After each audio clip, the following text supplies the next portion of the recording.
livro de Filemon com vocês. Amém? Então você pode abrir a sua Bíblia lá no livro de Filemon. Às vezes é até difícil de encontrar, sabe, gente? Porque ele é pequenininho, né? Ele é um livro pequenininho, ele é uma carta de Paulo, uma epístola de Paulo, pequena, mas cheia e repleta de ensinamentos do Senhor para a nossa vida. Então, enquanto você vai procurando aí, ela está antes do livro de Hebreus, para ficar um pouco mais fácil. O que eu tenho que fazer?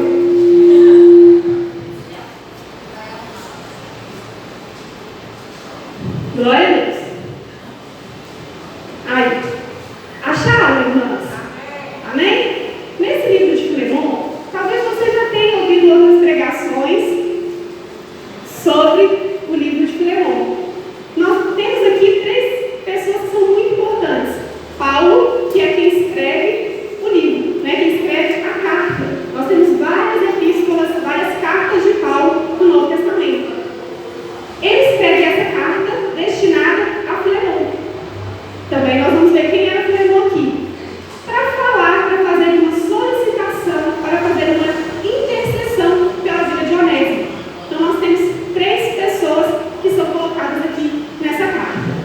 Amém? Vamos começar a ler então? E essa carta ela vai trazer muito ensinamento sobre a obra de Jesus. Porque ela vai falar de amor, ela vai falar de perdão, ela vai falar de amizade, de cumplicidade, de fidelidade. Tudo isso a gente consegue ver e o Senhor consegue trazer para a nossa vida enquanto ensinamento. Amém? Então vamos começar lá. Eu vou ler com vocês e vou parando. Combinado? Então vamos lá. Paulo, prisioneiro de Cristo Jesus, e o irmão Timóteo. A você, Filemon, nosso amado cooperador, a irmã Áfia e Arquipo, nosso companheiro de lutas, e a igreja que se reúne com você em sua casa. A você, graça e paz da parte de Deus, nosso Pai e do Senhor Jesus Cristo. Só um minutinho. O coração ainda está acelerado, viu, gente? Então, Paulo começa ali a dizer o quê? Na primeira frase ele já fala, Paulo, prisioneiro de Cristo. Se você for olhar todas as outras epístolas paulinas, nenhuma Paulo começa assim. Nenhuma. É a única. Ele sempre vai se apresentar como servo de Deus, como apóstolo de Jesus, mas nessa, talvez para ensinar, para falar no nosso coração alguma coisa, ele fala, prisioneiro de Cristo Jesus. Por que também, né? Quando Paulo escreve essa epístola de Filemon, ele escreve no momento que ele estava na prisão. Acho que todos aqui já conhecem a história de Paulo. Paulo, lá no livro de Atos, quem era Paulo? Paulo era um homem que perseguia a igreja. Ele era um perseguidor. Logo após a morte de Jesus, a igreja ela começou a avançar. Porém, aquilo não era algo visto como algo bom. Então a igreja começou a ser perseguida. E Paulo era uma dessas figuras que perseguia a igreja. Porém, em algum momento, ele tem um encontro, uma conversão. E conversão nada mais é do que mudança. Paulo ele era um perseguidor e ele tem uma conversão. Então ele muda. Ele passa a ser um fiel servo do Senhor. Tem uma transformação na vida de Paulo. E Paulo é uma figura muito importante do Novo Testamento. E muito importante ali também dentro da obra do Senhor. Porém, Paulo, ele também é perseguido.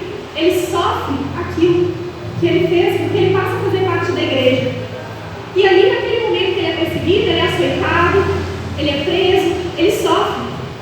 E aqui ele está dizendo para Filemon, Filemon, eu sou Paulo, prisioneiro de Cristo. E se a gente for olhar um paradoxo, não é falar assim, prisioneiro de Cristo? Por quê? Quando a gente pensa em prisioneiro, é algo bom? Não. Prisioneiro, tecnicamente, é alguém que está privado da sua liberdade. Porém, Paulo sabia que ele não tinha liberdade além do Senhor. Ele descansava no Senhor, ele sabia que o Senhor que cuidava de tudo. E eu acho muito lindo quando eu vejo Paulo na prisão escrevendo carta. Paulo preocupado com o ministério. Paulo não estava preocupado se ele ia ficar livre amanhã. Ele preocupado com o ministério. E isso eu fiquei pensando assim, aqui na igreja, eu estou no grupo missionário de mulheres, eu estou no TQ, do aula do TQ, estou também no grupo de casais. E aí eu fiquei pensando assim, se em algum momento eu me encontrasse presa, será que eu ia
4 cartas, que é Filemon, Colossenses, Filipenses e Efésios.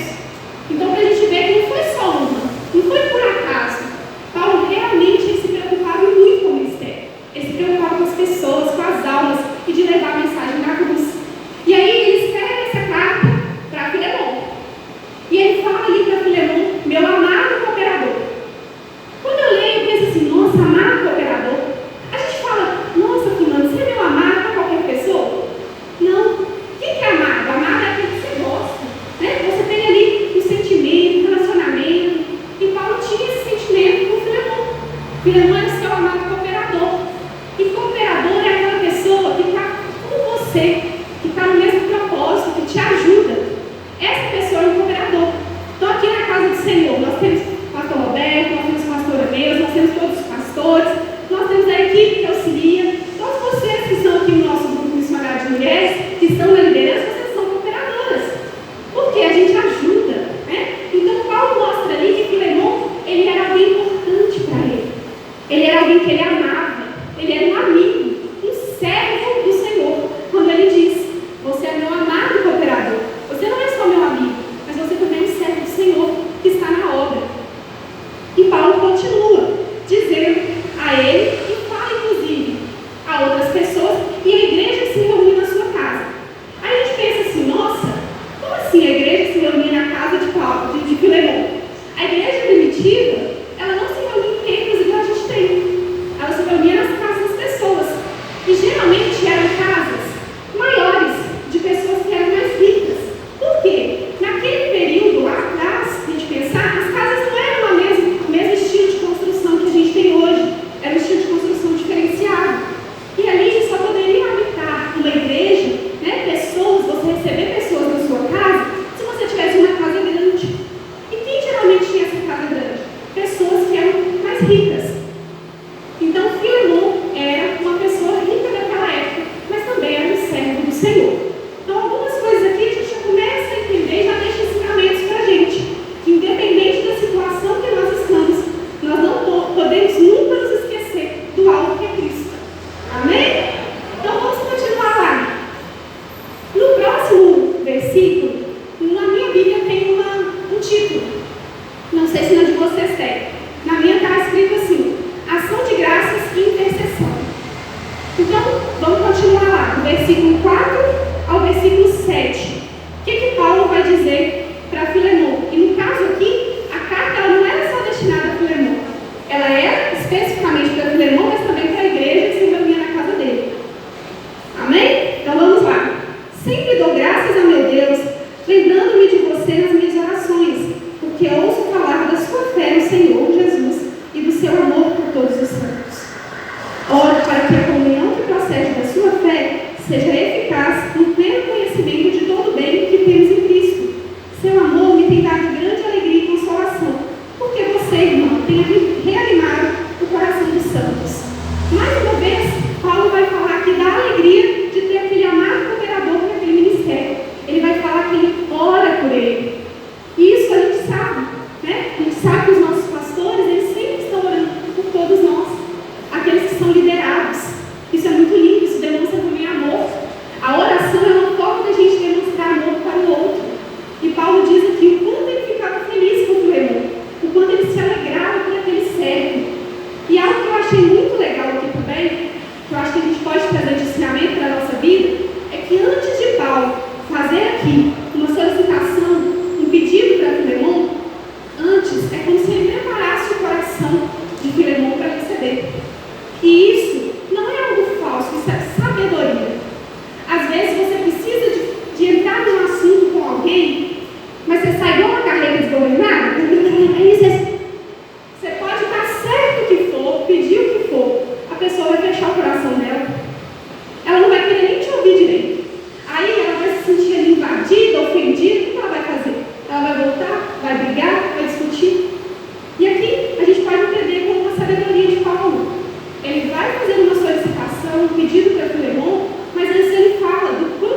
a gente sabe que não é bom por hora da raiva, deixa, passa, pensa depois com calma, e aí você fala, usa as palavras com sabedoria, que aí você consegue abrir o coração do outro. Não é para que o outro faça o que você quer, mas para que ele receba a sua palavra com mais amor, com carinho, para que ele veja que, olha, se a pessoa está me dizendo isso, é porque ela me ama, é porque ela quer tratar o meu coração, ela quer que eu seja uma pessoa melhor. Né? Nem sempre a gente vai solicitar alguma coisa a alguém, é porque a gente quer só brigar com a pessoa, muito pelo contrário, é porque a gente ama a pessoa. É igual o pai que corrige, igual quando a gente vem no culto, a gente toma as cajadadas, a gente fala assim, ô Senhor, é porque o Senhor nos ama. Por isso que a gente precisa estar com o coração aberto, mas também ter sabedoria no falar. E aqui a gente aprende isso com Paulo também. Né? Vamos continuar lá no versículo 8. Que vai ter outro título. Aqui é onde vai entrar a solicitação, o pedido de Paulo. Onde está dizendo, na minha Bíblia está o título assim, a intercessão de Paulo em favor de Onésimo. Por isso, mesmo tendo em Cristo plena liberdade para mandar que você cumpra o seu dever, prefiro fazer um apelo com base no amor. Pode parar aí? Só essa parte primeiro. Aqui eu achei também maravilhoso, porque eu consigo fazer uma relação aqui, e eu acho que isso é muito bacana para a gente entender para a nossa vida, com relação a Deus. Deus é um Deus poderoso? Amém? Ninguém tem dúvida disso aqui. Que Deus quiser fazer para a nossa vida, Ele faz assim, na hora que Ele quiser. Se Deus quisesse tirar de nós o livre-arbítrio, que é o poder da escolha, da decisão, Ele poderia. Mas por amor a nós, Ele nos cria e Ele introduz em nós o livre-arbítrio, que é o poder da escolha. Nós podemos escolher amá-lo ou não. Ele não obriga ninguém. Não, você tem que vir aqui porque você é obrigado. Não, a gente sabe que esse é o nosso dever. É o nosso dever. Mas Ele não obriga, Ele não força o coração de ninguém. Em momento nenhum, você tem o poder da escolha na sua vida. E se a gente for olhar todas as criaturas do Senhor, o homem é o único que tem esse poder. O poder da racionalidade, o poder da escolha. Nós estamos aqui hoje porque compreendemos o amor do Senhor. Porque compreendemos que também para amá-lo, nós só amamos porque Ele nos amou primeiro. Amém? E isso é lindo. Paulo fala aqui que vai fazer uma solicitação, mas que ele não quer que Filemão escute por base na autoridade ou que seja uma obrigação, mas que ele cumpra o dever dele com base no amor. Assim como isso é para a nossa vida. O dever que temos que cumprir, seja com o próximo, seja com o Senhor, não é por obrigação. Em momento nenhum o Senhor exige isso de nós, mas é por amor a Ele. Tudo que devemos fazer tem que ser por amor a Ele. E aí Paulo continua dizendo, a continuação do versículo 9. Vamos continuar lá. Eu, Paulo, já velho e agora também prisioneiro de Cristo Jesus, apelo em favor de meu filho Onésimo, que gerei enquanto estava preso. Ele antes me era inútil, mas agora é útil, tanto a você quanto a mim. Então Paulo fez um pedido a Filemão, um apelo em favor de Onésimo. Quem que era Onésimo? Onésimo era um escravo de Filemão, um escravo que fugiu. Um escravo que por alguma razão ali, ele fugiu daquele senhor. E isso lembra muito, inclusive quando eu estava lendo, uma frase, ela é até atribuída a Martinho Lutero, onde ele diz que todos somos Onésimo. Por quê? Porque em algum momento da vida de cada um, nós nos afastamos do nosso Senhor. Em algum momento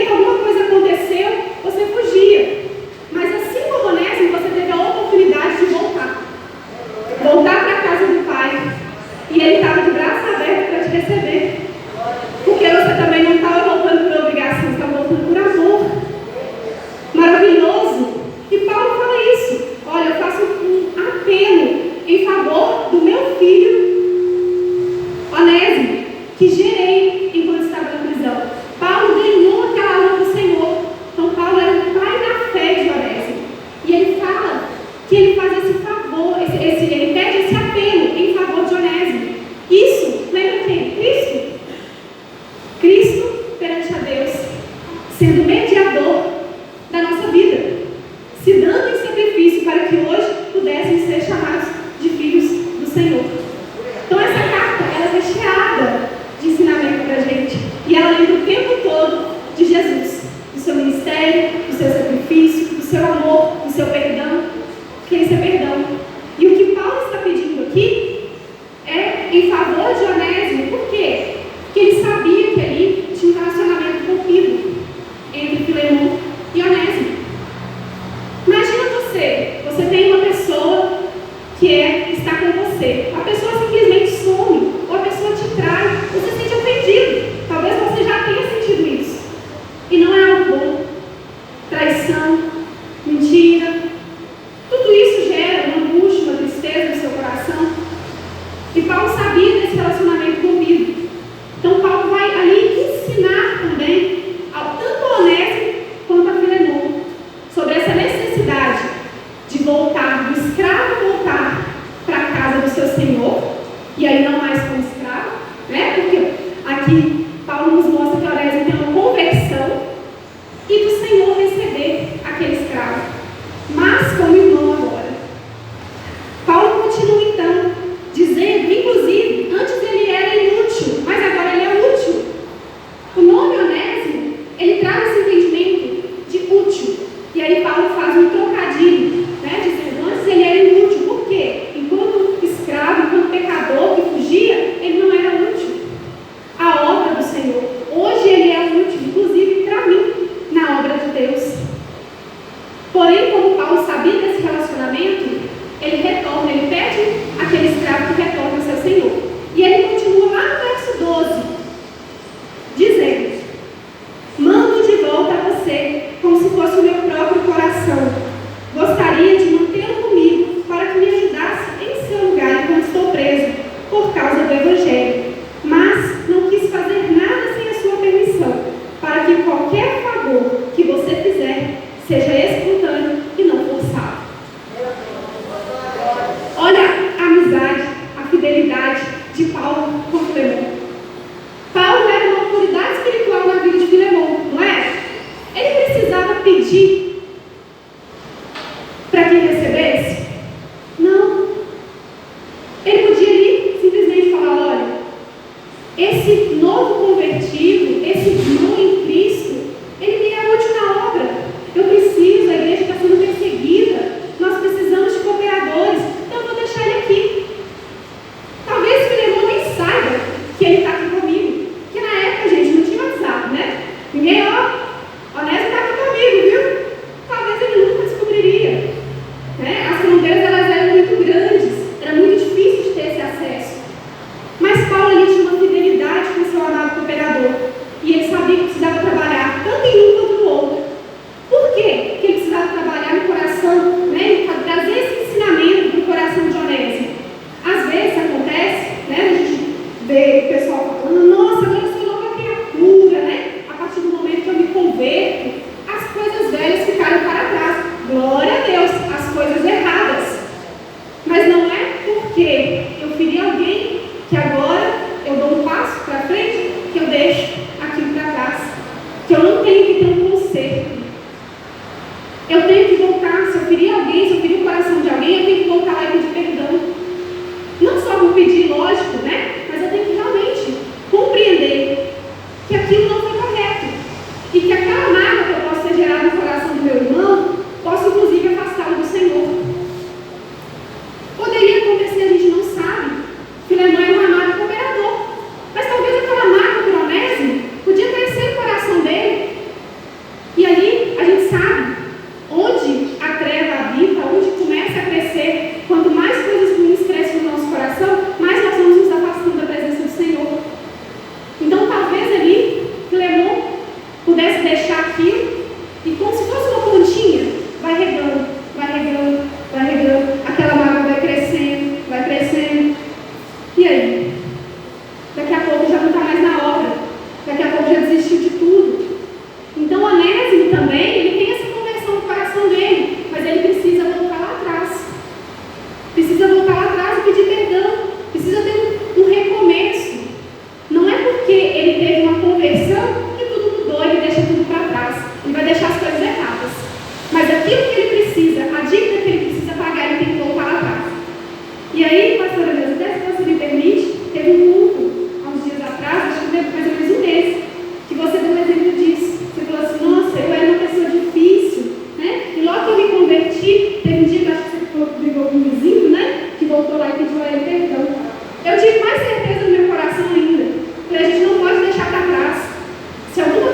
aconteceu e a gente deixou uma ferida no coração do outro, a gente tem que voltar lá e consertar. Né? Então, isso a gente aprende aqui também. E também Filemon. Filemon não podia deixar aquela mágoa crescer no coração dele. E eu fico imaginando assim, como será para Filemon, como que foi, né? Ele receber aquela carta. Né? Com o Onésimo, talvez imagine, o Onésimo com o papelzinho embaixo do braço, chegando lá, aqui, trouxe. Como assim? Fugiu? Você está de volta? E naquela época, o escravo fugido, ele pagaria pela sua própria vida. Quando o Senhor tivesse a posse daquele escravo de novo, ele podia açoitá-lo até a morte. Por quê? Porque ele foi lesado. Então, ali é um ato, Paulo vê ali também como um ato de conserto, mas um ato de confiança. Porque ele também confiava no amado cooperador que ele faria aquilo que era correto. Que ele não mataria Onésimo, mas que ele estaria recebendo Onésimo como seu irmão agora em Cristo. E Paulo continua dizendo, talvez, lá no versículo 15, talvez ele tenha sido separado de você por algum tempo, para que você o tivesse de volta para sempre. E olha como são as coisas. Tudo é providência, nada é coincidência. Talvez aquele escravo tivesse ficado lá, ele não tinha passado por aquele momento de ter uma conversão. Então, às vezes, pessoas vão se afastar da sua vida para que você possa ter elas de novo transformadas pelo Senhor. Talvez, pastora Neuza, alguém se afastou do ministério, pastora Fabiana, mas talvez foi temporário, para que voltasse transformado pelo Senhor. E assim é nas nossas vidas. Quão chateada a gente fica. Às vezes alguém sai da sua vida e você fica chateado. Nossa, como assim? Eu gostava tanto daquela pessoa. Mas talvez Deus precisava tratar o coração dela de alguma forma. E assim foi, para que Filemon tivesse Onésimo novamente, mas transformado pelo Senhor. E ele continua então no verso 16. Não mais como escravo, mas acima de escravo, como irmão amado. Para mim, ele é um irmão muito amado, e ainda mais para você, tanto quanto pessoa, quanto cristão. Ele não volta como escravo, ele volta como irmão. Assim somos nós, junto ao Senhor. Talvez você chegue aqui na casa de Deus, antes de conhecer a palavra do Senhor, você era um escravo, estava perdido, mas o Senhor te recebe. E agora você não é mais escravo, você é servo, filho de Deus Altíssimo. Aleluia. Oh, glória a Deus. Você tem uma transformação. E a transformação não é nenhuma com nós. Porque se a gente olhar para o nosso coração, não transforma. Vai deixar aquilo, tem uma dificuldade, é uma luta entre a carne e o espírito. Mas a transformação ela vem pelo Senhor para nós, pelo amor dele, porque ele nos ama. Então, ali, Onésimo não volta mais como escravo. Então ele é separado de Filemon, para que Filemon receba como irmão amado do Senhor, como irmão. E Paulo continua dizendo, no verso 17, assim, se você me considera companheiro na fé, receba-o como se estivesse recebendo a mim. Olha a responsabilidade. Receba o seu irmão que era seu escravo, como você receberia a mim. Não tem distinção de pessoas no reino de Deus. Todos são iguais. Paulo não trata diferente de Filemon, não trata diferente de Onésimo. Não, todos são iguais. Se você é servo do Deus Altíssimo, você é irmão da mesma forma que o outro que está do seu lado. Todos somos irmãos da mesma família do Senhor. Aleluias. E Paulo faz uma fala também maravilhosa, lá no verso 18. Se ele o prejudicou em algo, ou lhe deve alguma coisa, ponha na minha conta. Eu, Paulo, escrevo de próprio punho, eu pagarei, para não dizer que você me deve a própria vida. Aleluia, Jesus. Quem que fez isso por nós? Jesus. Jesus pagou o preço. Ninguém hoje tem que trazer nada aqui de sacrifício. Trazer um animal, trazer uma oferta de sacrifício aqui, um manjar, alguma coisa, nada. Não tem que trazer, porque o Senhor pagou o preço por você. Jesus falou com o Senhor: Ele é meu filho, eu pago o preço, eu estou aqui por Ele. Recebe-o. O sacrifício perfeito da cruz foi feito por Jesus. E aqui Paulo se coloca como mediador, nos lembrando do sacrifício do Senhor. E aqui Paulo não está falando de dívida só financeira não, gente. E a dívida muitas vezes ela é espiritual também. Assim para a gente lembrar do sacrifício do Senhor na cruz por nós. Amém? Amém. Paulo continua, verso 20. Sim, irmão, eu gostaria de receber de você algum benefício por estarmos no Senhor. Reanime o meu coração em Cristo. Escrevo-lhe, certo de que você me obedecerá, sabendo que fará mais do que lhe peço. Paulo conhecia o seu amado cooperador e sabia da fidelidade dele. Paulo sabia o quanto Filemon estava ali na obra, conhecia a palavra. Por mais que aqui não fale se Filemon ele perdoou ou não, mas Paulo no seu coração, ele sentia, ele sabia que ali haveria o perdão, ali haveria o retorno, o reencontro. E é muito lindo porque Paulo também ele age aqui como um pacificador. Quem aqui quer ser chamado filho de Deus? Amém? Todo mundo. Sabe o que ele fala lá nas bem-aventuranças? Eu acho que é Mateus 5,9. Bem-aventurados os pacificadores, porque eles serão chamados filhos de Deus. Então a gente já sabe. Aí, o que às vezes acontece na vida da gente? Fulano chega. Nossa, a irmã na igreja nem me cumprimentou. Sério? Aquela irmã esquisita. Ao invés de você pacificar a história, irmão, você joga mais lenha na fogueira. Isso não é papel de nós como cristãos. Nós temos que ser pacificadores. Ali uma palavra ali, naquela situação, ela pode gerar um transtorno e um confronto também que às vezes nem existe. Às vezes a coitada da irmã está sem óculos, gente. Não vê ninguém. Às vezes está com um dia assim tão conturbado, não viu o outro. Tem no seu coração o amor de saber assim, nossa, às vezes aconteceu alguma coisa, né? Então não vou preocupar não. Ou às vezes eu converso com a irmã depois.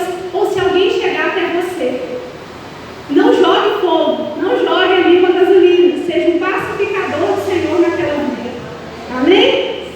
E Paulo termina então essa carta dizendo, no versículo 22, que ele vai visitar aquele cooperador. Além disso, prepare-me um aposento, porque graças às suas orações espero poder ser restituído a vocês. Epáfras, meu companheiro de prisão por causa de Cristo Jesus, envia-lhe saudações. Assim também como Marcos, Aristarco, Demas e Lucas, meus cooperadores. A graça do Senhor Jesus Cristo seja com o espírito de todos vocês. Então aqui, a gente não sabe que fim levou essa história. Será que Onésimo chegou lá com a carta? Será que ele teve ali um recomeço com aquele Senhor? Será que Filemon perdoou? E sabe por que eu acho também que pode ser? Claro que a carta ela foi destinada, a gente não sabe o retorno dela.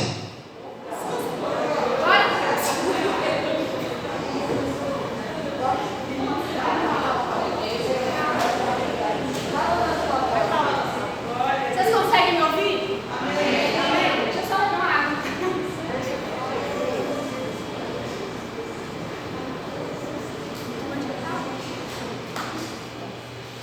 Por que talvez que essa carta ela não tenha ali um final? Porque talvez você seja o Onésimo. Talvez você seja o Filemon. Talvez você tenha que dar o final para essa carta, de voltar ao Senhor. Ou dar o final para essa carta, de perdoar alguém que te ofendeu. Aleluia! Talvez Deus está esperando você continuar essa escrita. E aí? O que fica isso para o nosso coração hoje? Quem somos? Somos Paulo, um pacificador? Aquele que leva a palavra do Senhor e que em qualquer situação não se preocupa? Somos Onésimo,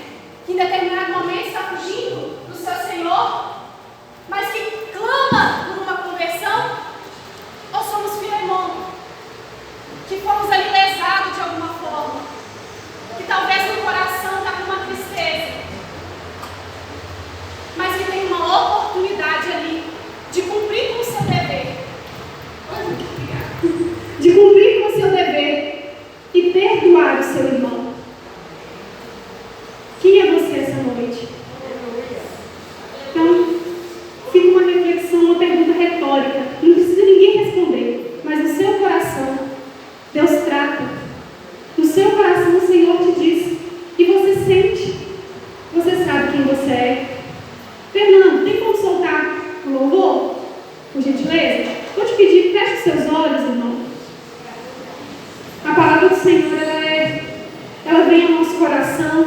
Deus trata da maneira que Ele quer, Ele trabalha da forma dele, muito particular na vida de cada um. E esse louvor, ele não vai falar de Paulo, ele não vai falar de Filemão, ele não vai falar de Onésimo, ele vai falar daquele que morreu por você. Que se hoje você pode ter uma conversão, é por ele. Se hoje você pode amar, é por ele. Se hoje você pode perdoar, é porque ele se entregou para você. Feche seus olhos, receba esse louvor no teu coração. E lembra lá naquele momento da cruz. Lembra da entrega do Senhor por você. Que Ele não desistiu de você. Então assim foi levado ao lugar de muita dor. Crucificaram, pregaram suas mãos, chicotearam, sangue